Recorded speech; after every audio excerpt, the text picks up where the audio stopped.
Un patient m'a dit: j'ai tout fait pour la sauver. Et malgré toute la force que j'ai déployée, aujourd'hui, elle ne se rend même pas compte que je suis juste à côté d'elle et que je suis en train de sombrer. Il faut bien comprendre que si tu as tendance à être en quelque sorte un sauveur pour l'autre, pour la personne avec qui tu partages ta vie, que tu essayes de l'éloigner de ses comportements toxiques, qu'elle te fait également subir au quotidien, d'essayer de la libérer de ses démons du passé. C'est un petit peu comme si tu te trouvais sur un bateau qui représente la relation, un bateau qui est en train de couler parce qu'il y a un gros trou dans la coque.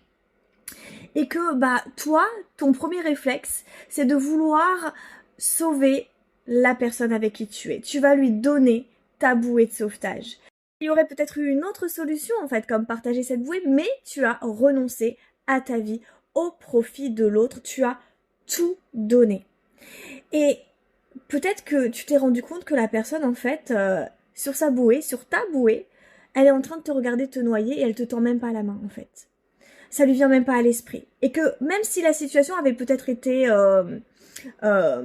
différente, elle n'aurait pas levé le petit doigt. Et parfois même, c'est celle qui te maintient la tête sous l'eau. Et c'est très douloureux en fait. Et c'est essentiel de comprendre que pour vivre une relation saine, alors c'est sûr que parfois l'autre a un passé plus compliqué que le nôtre, mais il ne faut jamais renoncer, ou en tout cas donner tout de soi.